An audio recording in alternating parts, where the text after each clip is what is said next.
So FetchAi is sitting at $1.3. Back to old school prices. We'll talk about it. And it's also known as FET as well. Now, if you remember, we are playing the fetch game with fetch from 1.7.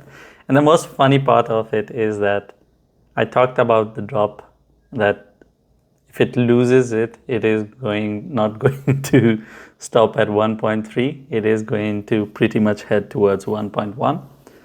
And it did go towards 1.1. Now, if FetchAi doesn't reverse from here and it breaks the neckline, then as I have mentioned previously as well, I wouldn't be bothered with 1.3 or 1.1. I would expect this thing to shoot down towards $1.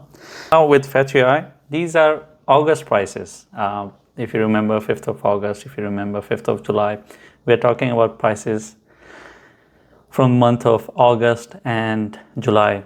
So everything that basically we had with FetchAi, everything that FetchAi has earned is all gone when it dropped towards 1.1. It's lower than this area, by the way.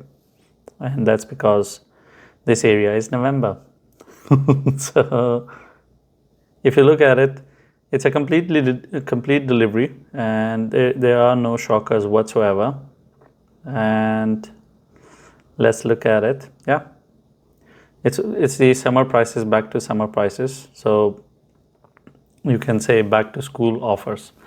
Now, of course, we took this thing piece by piece. There are no surprises whatsoever with FetchAi. It's a coin that generally, when it's a movement towards going down, it doesn't think twice. It just leaps downward. And when it comes to going up, of course, the whole planet needs to come together to push this thing up. But we have achieved all of our targets with FetchAi. We played this game with it from 1.7. We were with it at time of $2, but the latest memory I have with FetchAi is of 1.7. Let me see, when was the last time I covered it? So last time I covered this thing was Sunday, sitting at support of 1.7. If it holds, it can pump towards $2. Oh, good old days. Of course, it didn't hold on to it. You can go back and watch the video, or maybe my editor will add that as well. You will find some glimpses of me saying it.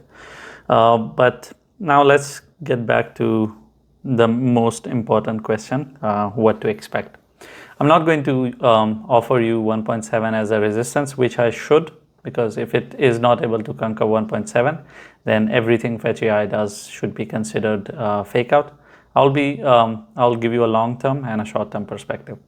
From long-term perspective, for FetchAi to build our confidence that actually it wants to go up towards $3, $4, $5, whatever your influencers have offered you as a promise for FetchAi, to all those happy wonderlands, it needs to conquer 1.7. If it is not able to spend 2 days above 1.7, it is not going to go towards $2 or anything else.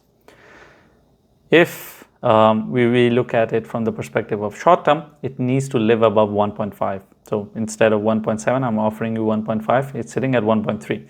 It needs to go towards 1.5, conquer that, and only after that we can say that, okay, FetchAi is actually on an uptrend. If FetchAi is not able to even conquer 1.5, then I don't think FetchAi is going to go up. Now, you can say, why are you so brutal with it? Knowing that 1.1 is a support, 1.3, 1.5, 1.7, and then it's $2. We have lived in 1.1 to 1.5 for multiple months. We have lived in this range, and these ranges do work as a support. It's sitting at a support. Why not use 1.3? The reason is that it's a bullish market, right? You are saying it's an uptrend. We are sitting in the top of the top. Then this thing should go back up towards 1.5, conquer that, and only after that we can start saying bullish stuff about FetchAi. If it is not able to do the least, then I don't think that there is any point of being bullish about FetchAi whatsoever. I would assume that FetchAi, if is not able to even achieve the minimum, which is 1.5, then I would assume that, okay, he's going to go towards 1.1 again, and then from there towards 90 cents or something else. It will just start creating new lows, because when the bear market starts, or it might have already started, we might be just dealing with the top of the market, then we are going to see new lows, 60 cents, 50 cents, everything that you dream of, we will achieve that. But for us to get bullish again with Fetch, it needs to go towards 1.5. I will not use 1.3 as a support area, sorry. Thank you for watching the video. If you have any questions, or I have touched on a topic and you expect me to explain a bit more, I'll try my best to explain that to you in the comments. Leave a comment, and I'm not going to tell you to like and subscribe, because if you're not interacting with the video, or if you're not subscribed, you're not going to see all the 10 videos that I make every day. You're going to miss out on it, and I think you are educated enough to understand what to subscribe and what not to, because if you want to miss out on it, then why not? It's for your own good, and you should know better what is good for you.